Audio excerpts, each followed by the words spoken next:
Jalen and Jacoby is presented by Samuel Adams. He is Jalen Rose. I am David Jacoby. We are Jalen and Jacoby. What exactly is it that we do? We give the people what they want.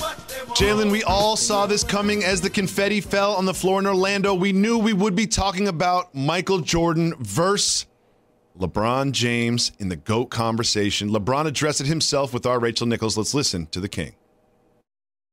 The debate's going to happen. Y'all can talk about it. I'll talk about it with my guys when we at home, our friends and all that stuff, but I'm not going to give it to y'all. I'm not going to do it. I'm not going to fall for it. You guys know how much I love Michael Jordan. I wear number 23 because of Michael Jordan. When I first got my first pair of Jordans, you couldn't tell me nothing. So y'all can do the debates. Y'all can figure that out. Challenge accepted, LeBron James. He wants us to figure it out. He wants us to have the debate, so we will. Now, you and I have been arguing about this passionately for years and years now. But what we decided to do is put emotions aside and decide on some criteria that could measure the GOAT. And here are the 5 criteria that you picked. Scoring titles, NBA titles, MVPs, Finals MVPs, and Defensive Player of the Year. Why did you pick these 5 categories? They establish dominance and they're not emotional. We're not upgrading or downgrading teammates. We're not talking about the number of teams or coaches somebody played for. We're talking about who's the greatest basketball player of all time. And in order to get to that, you have to hit those 5 marks. If you're winning championship, if you're winning Finals MVP, if you're winning scoring title, if you're winning Defensive Player of the Year, if you're winning those awards, now all of a sudden you go into a different echelon of all-time greatness. And this criteria was not available clearly earlier when the NBA was established, but that is a great metric for everybody out there when you want to have the conversation about who's the GOAT. Take those 5 categories and slot the players in, not the other way around. And that is exactly what we are going to do here today. Now, one thing that's interesting about these 5 categories is no human being has ever achieved all 5 in a single season. However, there are 4 people that have achieved 4 of the 5 GOAT criteria in a single season. Michael Jordan has done it 4 times. We have Shaq, Hakeem, and Kareem. Jalen. Since they've been keeping stats, these are the greatest individual seasons of all time. Those terrific performers, and look, was a big man's game. 3 of those 4 are centers. Notice that, and they did it each one time. Michael Jordan, a 6'6" guard, did it 4 times. That's important to point out. And as you said, this is just a single season where one human being has achieved 4 of the 5 GOAT criteria. Now, we're going to do an exercise here. Again, that was a single season. What if we opened it up to people that have achieved 4 of the 5 GOAT criteria over their entire careers? You would think a floodgate of great players would come in, but it's only 5 more people. Kobe, Wilt, Durant, James, and Robinson. Your thoughts? This is where you start talking about some of the most explosive players that ever played in the NBA. And think about it. Of this criteria now, only 9 basketball players to ever wear the Jerry West logo on their chest have been able to achieve 4 of these 5 categories at some point in their career. At some point in their career. That is outstanding for the players involved. It's also important to point out that players like Wilt Chamberlain and Bill Russell didn't have the opportunity to win some of these awards. But, Jalen, there's one human being standing on this planet over the course of history that has actually achieved all 5 of the GOAT criteria over the course of their career. And it's not going to be a surprise exactly who that is. That is Michael Jeffrey Jordan. But it's not just the fact that he did it, it's the quantity of times that he's done it. Take a look at this, Jalen. Your thoughts? Sometimes I dream that he is me. Not only did he achieve all 5 at some point of his career, Jacoby, it ain't like Defensive Player of the Year where he just did it once. He was the scoring champion 10 times. In 6 of those years, his team won the championship. The scoring champion who also won the championship that year. Michael Jordan was the Finals MVP 1, 2, 3, 4, 5, 6 times his team won the championship. That means each time he was the dominant force. Oh, also he won 5 MVPs. And so when you start talking about the GOAT, Michael Jordan has been able to achieve things in the statistical era that are just unmatched, and the volume and the quantity is outstanding. Absolutely, and we both know that there's no perfect way to decide this, and that's why it gets debated so heated in barbershops and conversations over time. And one thing that's important to identify during this particular conversation is not every player had the opportunity to win Finals MVP or Defensive Player of the Year because those awards were established later. So one person that we definitely want to highlight, along with Wilt Chamberlain, is a gentleman by the name of Bill Russell. Bill Russell had 11 titles in his 13-year career, and look at those other accolades. They named the Finals MVP after him. Jalen, respect Bill Russell. And you can't have this conversation without mentioning Magic, Bird, Tim Duncan, and Kobe Bryant, who are going to round out anybody's top 10 or top 12 list. But this list right here for the young people, when you start talking about all-time great achievements, that gentleman right there is the king of all kings. 11 championships in 13 years. And if they had Defensive Player of the Year, he would have not only won it so many years, that should also be named after him, along with the Finals MVP of the NBA. And one thing I also want to say about Bill Russell is he averaged like just below 20 points a game. Like he wasn't a true scorer. He just affected the game so much with defense and rebounds. And he played 13 years and won 11 titles. That cannot be downplayed. Now, Jalen, we know this is not an exact science, but we've established this criteria. We've sort of adjusted for eras. And when it comes down to it, when you compare Michael Jordan and LeBron James, given these criteria, it's not even close. Your thoughts? And that's why LeBron still has more work to do. He's in Los Angeles. He just teamed up with AD. They have won. I believe if he would have stayed in Miami and Chris Bosh could have stayed healthy and played with Dwayne Wade and allowed Pat Riley to continue to build the roster with Eric Spoelstra as the coach, I think he would have got a lot closer to these numbers earlier. But since he's still playing at an MVP caliber level, he still has an opportunity to continue to get closer and closer to the GOAT. And when people talk about Michael Jordan, Jacoby, they always talk about his intensity and his toughness and his killer instinct. But you know what they don't talk about? The grace that he played with, the beauty that was Michael Jordan's game, the finesse. He played basketball with his tongue out. Just think about that for a second. Michael Jordan embodied cool, the way he had fashion, the way we rocking his shoes still to this day. It seems like when we talk about him, people mention him like he wasn't a graceful basketball player, like he wasn't the most beautiful basketball player to ever watch. And LeBron still has more work to do on the floor. However, off the floor, LeBron James got the number 1 spot. No question about it. We talk about social, political, putting on for his culture in the neighborhood. LeBron James is the undisputed MVP. He's the Bill Russell off the floor. And Jalen, you know I'm a huge LeBron James fan. When he was on the Cavs, I root for the Cavs. When he's on the Heat, I root for the Heat. When he's in the Cavs, I root for the Cavs. When he's on the Lakers, I root for the Lakers. But Tommy, if you put up that last full screen one more time, even as a LeBron James fan, I have to say, objectively, with these criteria, he's got some work to do to be considered the GOAT. It's just there right in front of you. 10 scoring titles to 1. Defensive Player of the Year, 0. Titles, MVPs, LeBron still has work to do. But however, he was second in MVP voting. He's only 35 years old. There's still more work that LeBron is going to do on the court, and I cannot wait to see it. So there you have it. We've removed emotion. We've leveled the playing field through errors. And when it gets down to it, Michael Jordan is the GOAT, but LeBron James can still catch it. Oh, that felt good. I feel like we finished it. No one will ever talk about the GOAT debate for the rest of time, right? It's over now, right? It's over. We decided it. It'll never happen again. Oh, and extreme dominance is 3-peats. Michael Jordan has 2 of them. Well, we will see if LeBron James can accomplish that in Los Angeles. But now we turn to Tuesday night football. And you know I love the Bills, but guess what? I thought they would run over the Tennessee Titans, who have been dealing with COVID issues for 2 weeks now. But apparently COVID is great for your football game because the Titans were executing. They looked great, and they ran through the Bills. Ryan Tannehill looked especially good. What did you see from the Titans last night that was encouraging? I saw a team under Coach Vrabel building off the success that they had.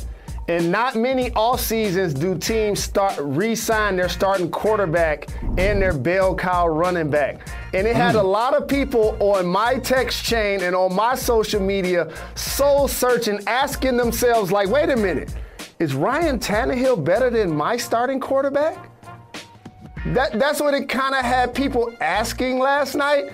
And the other thing it had people asking is, would you try to tackle Derrick Henry? Like, would you really try to do that? Look at what happens when you try to do that. Poor. Look at Josh Norman just getting thrown to the side like a rag doll. Jalen, imagine if you tried to tackle that man. Well, considering Josh Norman is another adult, and it looks like he's a Pop Warner player going against Earl Campbell in the NFL, I'm pretty sure his teammates and coaching staff and all of the people in his phone are really going to be giving him some jokes about that one. But this is not the first time Derrick Henry has embarrassed a grown adult with a stiff arm. Take a look at these. Derrick Henry has done this over and over again. Jalen, narrate these for us. Well, that was Jalen Ramsey right there. No, it wasn't. Jalen Ramsey ain't going for that. That's Jacobs. See, Jacob, frost your wrist up. Watch out now. And as you see, that big fella... And Jacoby, that's throwback football like Earl Campbell, Franco Harris, the big body backs, Christian Okoye, all of those guys that ran behind their pads. Just Icky pushing Shuffle, Earl Thomas, not once, but then just for good measure throws him out of bounds. Like, I love watching Derrick Henry run the football Eddie George, so much, and he's been doing this since college. That's what he looked like right there as well. Absolutely, and I Jalen, miss later those on, big body backs. He's the throwback. Later on in the program, I will tell you who I think could join Derrick Henry in the backfield for the Titans. Stay tuned for that and much more. You're watching Jalen and Jacoby. Jalen and Jacoby is presented by Samuel Adams from Boston with Love. Savor the flavor responsibly. Part of Happy Hour. During these economically turbulent times, everyone is looking for a way to feel more financially secure. So if you're still needlessly throwing money every month at a high-interest credit card debt, it's time you checked out Upstart, the revolutionary online lending platform that knows you are more than just a credit score. Now is the time to find out how low your Upstart rate can be to help pay off high-interest credit card debt. Unlike other lenders, Upstart can reward you based on your education and job history in the form of a smarter rate. You don't need a degree or a diploma to apply, though. Upstart lets you skip going to the bank because it's completely online. They offer loans from $1,000 up to $50,000 so you can consolidate your debt in one easy fixed rate payment. Upstart makes it fast and simple to check your rate. Since it's a soft pull, it won't affect your credit score. The hard pull happens if you accept your rate and proceed with your application. The best part, if the loan is approved and accepted, most people get their funds the very next business day. Over 400,000 people have used Upstart to pay off credit cards and meet their financial goals. Free yourself from the burden of high-interest credit card debt and get back to using your money your way with Upstart.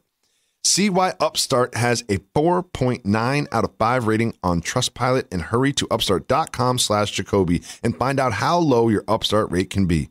Checking your rate only takes a few minutes. That's upstart.com/Jacoby. And don't forget, your loan amount will be determined based on your credit, income, and certain other information provided in your loan application. Not all applicants who qualify for the full amount. Remember being in your favorite sport clips getting set for that great MVP haircut experience? Yeah, how about if we made that wait even shorter? Now, with Sport Clips On Deck text alerts, when you check in online or with our app, we'll text you a 15-minute heads up when it's time to head in. And when you're the next man up, you'll get another text to come take your seat. Less wait time, more prime time. Sport Clips. It's good to be a guy. It's a new day on ESPN Radio with new voices that have big things to say. Keyshawn, J. Will, and Zubin. That's how you build a winning culture. The Dan Le Batard Show with Stugotz. You are like the Einstein of life. Greeny. How ridiculously good was that? The Max Kellerman Show. Why not get out in front of it? And Janae and Golick Jr. I knew we were destined for greatness. All day, every day. Big names, new voices. It is time to go to work. Real talk. Weekdays on ESPN Radio, ESPN News, and smart speakers everywhere. Coming to you live from Pier 17 in the South Street Seaport District of Manhattan and brought to you by Chase. Welcome back to Jalen and Jacoby. Jalen, we had the honor of being joined by who I consider the best prospect in this NBA draft. Now, we have an interview with LaMelo Ball. Take a look. How y'all doing? Y'all good? Great. Yes, indeed. Always a pleasure to have you on. You know this is your parking spot. We're going to make sure no matter where you play, we're going to be there to represent because you are a guy. We've been making sure that we ran your highlights year after year. We don't care if it's overseas, Ohio. We don't care where you at. Jalen and Jacoby will be there to represent. My man, thank y'all, man, for real. Absolutely. So, pre-draft process. This is a really exciting time in your life. Congratulations. As somebody that has gone through that process, what has it been like for you so far, and what have you been hearing from teams? It's been cool. Everything from teams been good, but like this is the first time it's actually been different, you know, with the coronavirus and everything going around. So I feel like it's the first time it's new, like without the pretty much going to the combine and all that stuff, you know. In my opinion, you are the best prospect entering this NBA draft. I really think that you're going to be a star in the league. And in this pre-draft process, you've been rumored to be targeted by basically like 15 of the teams in the league. I've heard so many teams associated with your name. What teams have you had discussions with, and what are those discussions about? I think it was just two teams, just Knicks and Warriors, and that was just like a little Zoom call. Do you think the Knicks and the Warriors? Yes. Do you think the Knicks and the Warriors are interested in drafting you? I mean, hopefully everybody is. I mean, to be honest, I'm really just ready to go out and play. With the whole little draft process, I'm too much with it. So I know that the Warriors showed a little interest and had a conversation with you. After that conversation, when you were thinking to yourself, what would it be like to play with the Splash Brothers? Do you think you could mix in with those two on the basketball court? Oh, definitely. I mean, them shooters from anywhere, so that'd be crazy, I feel like. Putting some shooters around me. A couple of things about your game. There are people that can pass the ball, but then in football, there are also people that anticipate and pass others open. Where did you get that innate ability of court sense? Probably with my pops. I feel like he's been working on this for a long time, just having me play. Yeah, he had me playing local with all the people. He didn't like go out and get people for AAU, all the best players. He just had me playing with the locals. So with that, you got to know who to pass to, who not to pass to. You know, a lot of stuff comes in with that, and you just start getting over time, and then it all just start clicking. LeBron James is going to be in so many GOAT conversations with Michael Jordan. Who do you feel like is the greatest basketball player of all time? Man, see, that's tough. Well, I grew up with watching LeBron and stuff, so I would say LeBron. But from the stuff my pops told me and seeing Jordan and stuff and his mentality like that, man, it's a tough one for sure.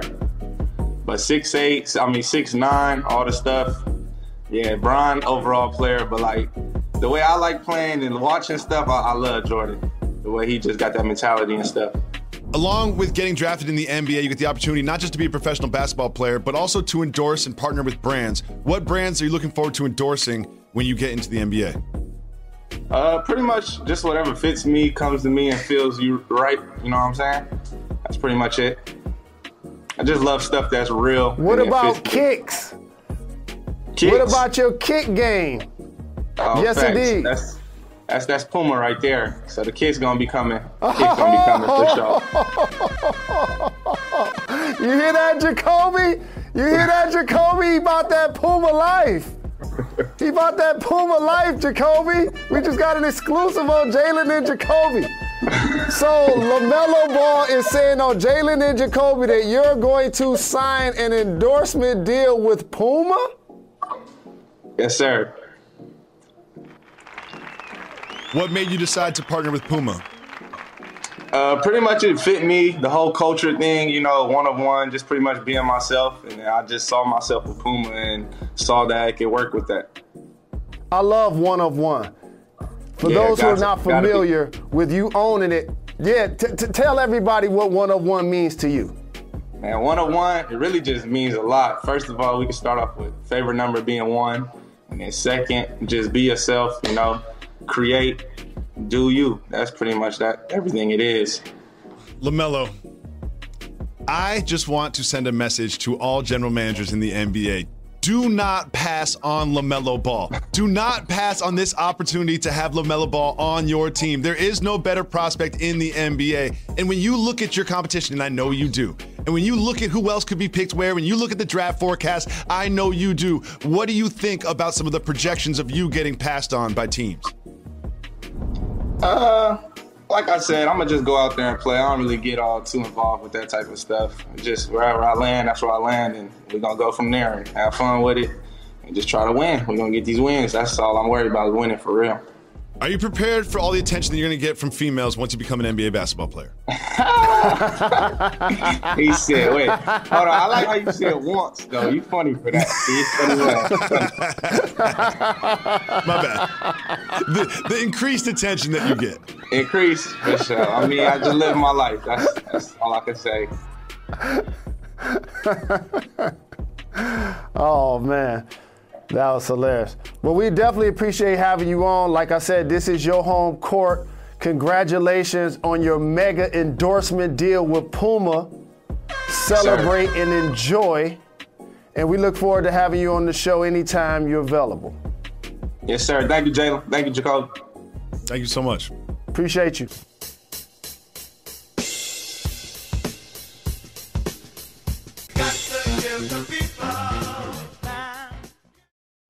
Jalen and Jacoby is presented by Samuel Adams from Boston with Love. Savor the flavor responsibly. Part of Happy Hour. It is fight night this Saturday where we have Vasily Lomachenko going up against Teofimo Lopez. That is at Saturday night at 10 p.m. on ESPN. Someone will walk away with the lightweight championship belt. Welcome back to Jalen and Jacoby. Jalen, big news in the NFL last night. The New York Jets have just straight up released LeVeon Bell. Didn't trade him, just released him. Your reaction to this big news? I got it home for him. We was talking about this off wax with our producer, Demetrius, and Russell Wilson has a 3-down back in Carson. Mm-hmm. Now if they add LeVeon Bell, who runs routes like a receiver, they could almost be a version of what we see with the Saints, as they have Kamara as well as Murray catching out of the backfield. Oh, I've got a home for him too, Jalen.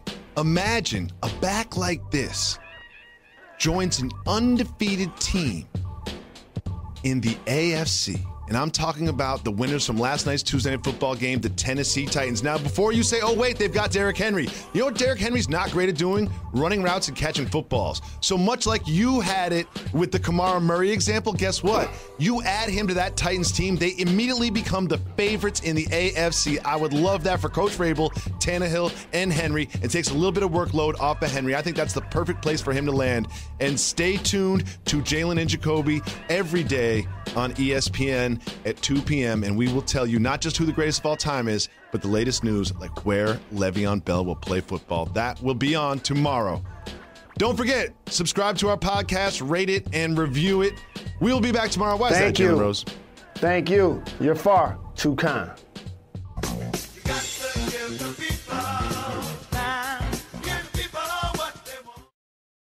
Since the 1980s, hip-hop and America's prisons have grown side by side. And we're going to investigate this connection to see how it lifts us up and holds us down. Hip-hop is talking about what we live, trying to live the American dream, failing at the American dream. I'm Sydney Madden. I'm Rodney Carmichael. Listen now to the Louder Than a Riot podcast from NPR Music, where we trace the collision of rhyme and punishment in America. We always say we give the people what they want. Part of giving the people what they want is exclusive content for the podcast. Now, Jalen, I want to take people behind the curtain a little bit. We actually worked on that GOAT segment. You know, we actually worked on it. And it's not an exact science. You can't just say, hey, there are these 5 criteria. Everything else is created equal. Because we all know that championships are a team award. MVP is not. Scoring titles are somewhat a function of what team you're on. As you brought up during our conversations about this, that got heated from time to time, let's be honest. that you don't normally see the person that wins the scoring title also win the Larry O'Brien trophy. And Michael Jordan did that once, twice, 3 times, 4 times, 5 times, 6 times. Now, you know, I believe that LeBron James is the greatest of all time. But through these criteria, there is no doubt that when you simplify it down to these 5 things, that Michael Jordan is the greatest of all time. Why did you feel it was important? Why did you, on our conference calls, say, I want to do this criteria, I want to do this debate this way? Born into the NBA family, even though I never met my biological father, clearly pre-social media, I had to scour every piece of the earth I could to find information about him as a player. Whether it was basketball cards, whether it was tapes, whether it was getting people's opinions. I remember one time I heard of a gym called St. Cecilia and that Magic Johnson once played there. Next day I was there. He wasn't even there. I was like, Magic Johnson was at a gym? I'm going there. Like just because Magic was once there. Like this, born in 73, like the game means everything to me. It has brought me and my family so many things that I could never have imagined. And so when I'm talking about the greatest player of all time, I have to make sure that I'm having that conversation for people older and younger than me. So it can't be just my emotion. And a couple of things that get said when this conversation comes up that are emotional arguments but have nothing to do with getting to the root of the answer. Number 1, who your teammates were, upgrading them or downgrading them. How many teams you played for, how many coaches you played for. Magic Johnson won the championship as a rookie and they fired the coach not less than 2 years later. People think he won all his championships with Pat Riley. No, he didn't. You see what I'm saying? So there's certain things that happen within the game that get nuanced. But these 5 categories are concrete. And if you ask any great player, I've been around Magic and Bird and Isaiah and you can, whoever, played against Jordan, Kobe, LeBron, all of them. I remember times in my life where I was like, ain't nobody gonna be more dominant than Wilt. And then Shaq came. I remember saying there ain't nobody going to be better than the Big O. He averaged a triple-double. Then Magic came. And so I remember saying nobody's going to be a better small forward than Larry. Then LeBron came. And then there were certain players like a Michael Jordan. When he came, I was like, well, Kobe's going to be the next Michael. And the late great was the remix. He got close as anybody's ever going to get. So these 5 categories are the holy grail because of all of the eras I just named, not one player has achieved all of them at any point in one season. And one thing I want to acknowledge, I know you don't like it when I do this. At any point in one season. I know you don't like it when I do this, but one thing I need to acknowledge is I don't like cross-era comparisons because I feel the game evolves. Training evolves. Science evolves. How you take care of your body evolves over time. Right? So if you look at basketball in the 50s and 60s, it just looks so different than it does now. So it feels funny to me to be like, well, you know, who's a better player, Kevin Garnett or Bill Russell? It's like, well, they're playing completely different games. The rules change, the three-point line, the shot clock, the hand checking, the fouls, the defense. There's so many different ways that the game in 2020 is so different than the game in 1970. But with these criteria, it does level the playing field somewhat. The champion's still the champion. The scoring title is still the scoring title. You scored more than everybody else. The number of possessions changed. That's why these criteria kind of worked for me because it kind of takes away all those variables that changed over time. Because if there's no shot clock, the game's just different. There's no three-point line. The game's just different. And that's why I say to truly have the conversation is impossible because you either have a time machine where you're traveling LeBron James back to 1993 or you're changing someone's birth date where Michael Jordan is not born in Brooklyn, right where I lived, in whatever year he was born. He was born the same year as LeBron. So like that's impossible. That can't happen. But with this conversation, it is important that you know that these 5 criteria are matching you up against your peers. Because a lot of times it's like, well, let's look at their entire career, who scored more points over time. Well, it's like, you can't really do that because a point in 2020 is not equal to a point in 1992 because of the rules changes and in the way the game has changed. So, like, I just want to say, now that we have the time on the podcast, that this is not a perfect science, but to do it quickly and to make it simple, this is a really good exercise. And as someone who really did feel like LeBron James was the GOAT, when you look at it through this lens, it's very difficult to make that argument. I mean, 10 scoring titles, 5 MVPs, 6 championships, 6 finals MVPs. This science is as perfect as it's going to get if you're going to compare Bill Russell to LeBron James. Because when Bill Russell was playing, the finals MVP didn't exist. And the defensive player didn't exist. The defensive player of the year didn't exist. Both of those trophies could easily be named after him. One of them currently is. So to put that in context, these 5 categories help even the playing field. And so NBA title, all-time greats are going to talk about, you got to be a winner. That's why LeBron left Cleveland. That's why KD left OKC. People can say whatever they want to say, but there's a reason. It could be the 15th man that you didn't even know that was on the team, but people are going to really cherish those rings. I wish I had a championship ring. I would treat it like it's $150 million. But you know what? I'd much rather have the actual money. But the ring does count. The next thing is scoring titles. Because you know the hardest thing to do in basketball? You'll hear people say, well, get down in the defensive stands and take a charge and da-da-da-da. Think back to Game 5 NBA Finals. LeBron James has the ball. He's being guarded by Jimmy Butler. Always remember, the hardest thing to do is to put that ball in the basket when it means the most. That's the hardest thing to do. And so there's a reason why the person who leads the team in scoring or gets the scoring title on every level, you could be in 5th grade, you could be in 12th grade. That person, their name in the paper. This is the hardest thing to do, score that basketball. And usually the person that wins the scoring title sometimes gets the label of gunner or jacker. If you look at like a James Harden right now. But just imagine, people say James Harden, and this is why these conversations are important to me. I love James Harden. But people have used blasphemy by saying he's the greatest scorer of all time. Let me tell y'all what the greatest scorer of all time does. He wins the scoring title 6 times, the same 6 years he wins the championship. I'm going to pause and then say that again. Michael Jordan won the scoring title in each of the 6 years he won the championship, plus 1 finals MVP. And then he won 4 more scoring titles as well. And when his team wasn't very good and he was a young buck, guess what he do?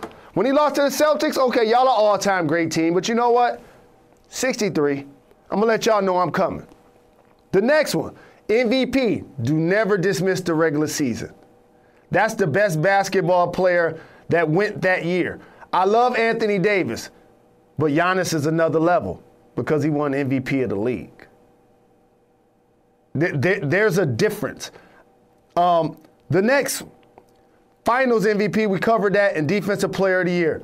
And so when you have those 5 categories, I think that's a great measuring stick for getting to who the GOAT is. So you and I have discussed this for a long time. Well, one thing I want to say quickly, we can just move on, is when people say James Harden is the greatest scorer of all time, I think that it's important to say, like I was saying earlier, that's because, like technology, the game of basketball evolves, right? Like an iPhone is better than a beeper, as we've said earlier off wax. And if you teleport James Harden to your era, that he's shooting step back 28-footers, y'all would call timeout and be like, what is going on? Who is this alien, right? But that being said, you're only born when you're born. You can't change that. But one thing that we said off wax, I want to say on wax. I want to add to that. Okay, go ahead. Okay, yeah, we can move on. One thing I want to say that we said off wax, I want to put on wax. I want to say one other thing. If you're moving on, then I want to say one other thing about the basketball topic. Let's go. Go ahead. I thought you said we was moving on. Go ahead. If we're moving on, I want to say something. Go ahead. Here's what I want all of you youngsters to understand coming from somebody that's 47, and this is really important. When I'm talking about sports on TV, unless it's Detroit, I ain't emotional. I ain't out here carrying a flag for no player. Ain't nobody putting strings in my back. Ain't no team, ain't nobody texting me and telling me what to say. That's how I earned integrity in this game, and that's why I've been doing it so long. And I want to make sure I keep the playing field even, because I know how this game works. I had a beeper, and I got an iPhone. But you can't tell me when I was dialing 1-800-759-SKY page and that operator was answering the phone in the early 90s, that was the same euphoric feeling as I get looking down at my iPhone and being able to go into a Waze app and see the fastest location how to get somewhere. Exactly, and so the best of your era. Correct. And so there's going to be 15, 20 years from now when some player named Jalen, because if you're looking at the top high school players, whether it's Green or whatever, some player named Jalen going to come along. And then Imani Bates is going to come along. And then there are going to be people in their era saying, oh, he better than KD. Oh, he definitely better than KD. And then I'm going to have to be the person that's like, wait a minute. I saw Kevin Durant play. I know about his entire career. I also went to Imani's games, and let me tell you what I see. And that's what makes these conversations very important, to always keep things in perspective. So we had this conversation off wax about Jordan versus LeBron, and we were talking about how with these criteria, Magic Johnson and Larry Bird's names don't even get spoken out loud, right? Because they haven't hit 4 of the 5 criteria. They haven't hit 4 of the 5 criteria. And one point that you made that I think is really smart is LeBron is much more like Magic or Bird than he is like MJ. Like, as a basketball player, LeBron is much more, let me get the most out of my teammates. Let me be efficient. Let me pass. Let me be a leader. Let me take this 5 people that are on the floor and use the other 4 to the best of their abilities, and sort of like a quarterback does. And MJ, not saying it's better or worse, is basically like, I will will us to victory single-handedly. I'm going to win this game for us. I'm going to win this for us because I am that great. And I'm not saying one is better than the other, but it's important to recognize that difference, because one thing that doesn't take into account anything that we discussed is assists when it comes to the criteria. It's a contrast to styles. And one of the reasons why we didn't use assists as one of those criterias, it kind of goes with what you said about LeBron being more like Magic and more like Bird, because when you hear each of them speak, they're going to basically trumpet the same thing, because this is how they feel. They want to make the best basketball play, which means they're not necessarily here to lead the league in scoring. They're going to throw it to the open teammate.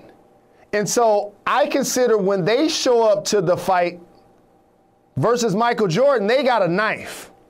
And they'll kill you with 1,000 cuts. Michael Jordan, he coming straight out with the 12-gauge shotgun, 1 shot, 1 kill. And so, like you said, it's a contrast of styles. But Magic, Bird, Tim Duncan, those are the guys that were like in the top 10 that embodied team basketball. Michael Jordan embodied assassin, killer instinct. I'm the best scorer. I'm the best defender. I'm the champion. I'm the finals MVP. My shoes, my rules. And Jalen, like one thing, we were legit arguing about this, right? And I fixed my lips and said something I shouldn't have said. I fixed my lips and said, the game changes so much over time that if you put me right now at 42 in the 1950s, I could like make my way on an NBA court. And then I started looking at some video. I used to think it's because you see them dribbling in front of themselves. They're shooting free throws underhanded. Like, they're straight up shooting free throws underhanded. Like, they've never seen a post move before. But then I looked at the video. They're a lot faster, stronger than I am, and taller. Like, you know what I mean? No matter what skills they have, or if I can shoot a step back, or an up and under, or an inside-out cross, like, I'm telling you, if you think you can score in 1950 and be in the NBA, you cannot. Because a human being is a human being. And 6'8" is 6'8", and being able to jump is being able to jump, and being strong is being strong. And I don't care how many cigarettes these dudes smoke or how many jobs they had on the side or whatever travel conditioning was. When you're 6'9", 6'10", and you can jump, there's nothing you can do. I can inside-out cross with my slow ass all day long, and it ain't going to work. Like I say, the youth is wasted on the young. And I'm going to tell everybody right now that still feel like, well, I'm a millennial, I'm 35, and I got it all figured out. I'm trying to tell you, people going to look at your outfits that you wore in high school, the hairstyles that you have, the things that you posted on social media 10 or 15 years from now, and going to say the exact same thing. Do you not realize that? They're going to say the exact same thing. Oh, look at the game. Oh, they had Russell. Wait a minute. Russell Westbrook playing center? Oh, he ain't but 6'5".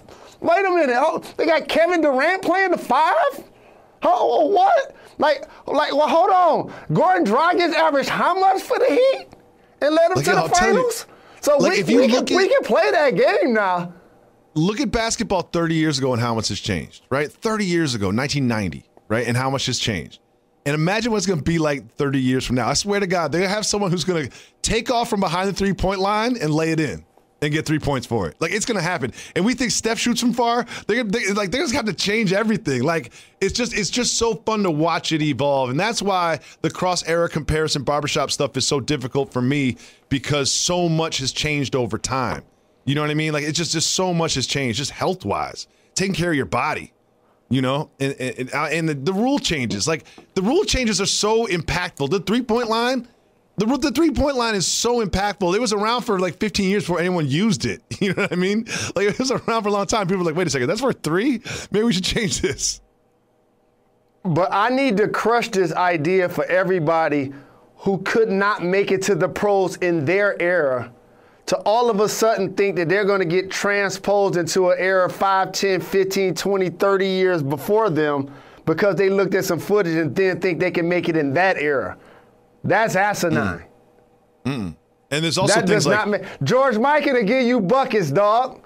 What are you talking about? Please, don't talk. George Mikan's one of the best to ever do it. I'm saying just a role player. Like, I can't even be like, I can't be the Jared Dudley in 1955. You know what I mean? Like, I cannot be the Jared Dudley in 1955. If everyone says this, the only clip I saw was the 1954 All-Star game in Madison Square Garden. They showed some highlights, and I was like, let me see if I could even like compete in this. And I could. They're just so much better, and there's better athletes. Like, I'm slow, I'm fat. Like, you know, I might know how to do some things they can't do, but yo, like, there's nothing you can do. Nothing you can do about that. You know what else you not?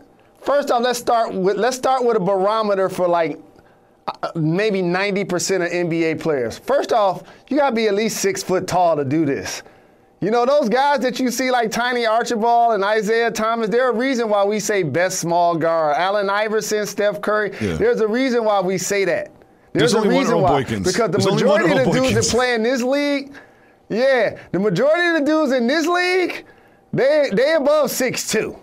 Okay. Oh no, when you watch an NBA team, I've seen NBA teams, when you see like an NBA team run out the tunnel or whatever, every single person is between 6'7" and 6'10". Even like everybody. The smallest guy on the team, if you watch like them line up for free throws, the smallest guy on the team and the tallest guy on the team, there's only like 4 inches difference, for real.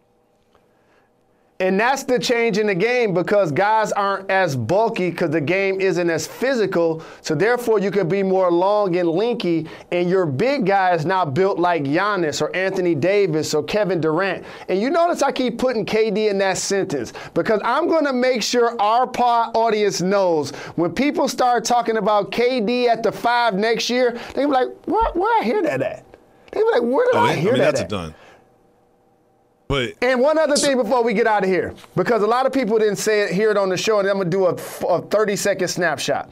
Of those 5 categories, NBA title, scoring title, MVP, finals MVP, defensive player of the year, no player has achieved that in one season. No player. However, 4 players have achieved it in one season. Kareem, Hakeem, Shaq. Michael Jordan did it 4 times. Those are the greatest individual statistical season ever. 5 additional people have done 4 of the 5 at some point of their career, their entire career. Kobe, Wilt, KD, LeBron, and David Robinson. That means only 9 people have achieved those 5 statistical barometers and or achievements, which make them exclusive. Only one person has achieved all 5, Michael Jordan, and the quantity is what stands out to so many. Bill Russell was playing before all of those were kept, and we made sure we did some housekeeping on the team ball that Magic, Tim Duncan, and Larry Bird played, to why they're in the top 10 category, but they're not in the all-time great category. It's a fun discussion. You know what? I don't think it's over, though. LeBron James is second in MVP voting this year. He got some work to do. He hears all of this. He's still doing work. He knows he's still behind. But if we're talking about social and political and putting on for your community, LeBron got the #1 spot in the NBA history. He the GOAT. He all the GOATs. Yeah, he's the whole GOAT farm. He's the whole GOAT farm. So if we doing that, no doubt, I'm wearing a More Than a Vote shirt right now. Kareem's raising his hand. Kareem's raising his hand. It's him and Kareem. LeBron in basketball #1. Kareem is raising his hand like, hey, don't forget about me. He's raising his hand like, don't forget about me, Mr. Rose. Of his era. And one thing I want to say, in that sound we played of LeBron, he said, I have these conversations with my buddies, but I'm not going to give you that. And he already showed his hand on the shop when he said after he beat Cleveland, he said, that's the one that made me the greatest of all time. And I will have to say, Mr. James, you still have some work to do. Well, of course, we're going to readdress this conversation. It's been so fun to have. And we will be back tomorrow. Why is that, Mr. Rose? We're not done. We're not done. We're not done.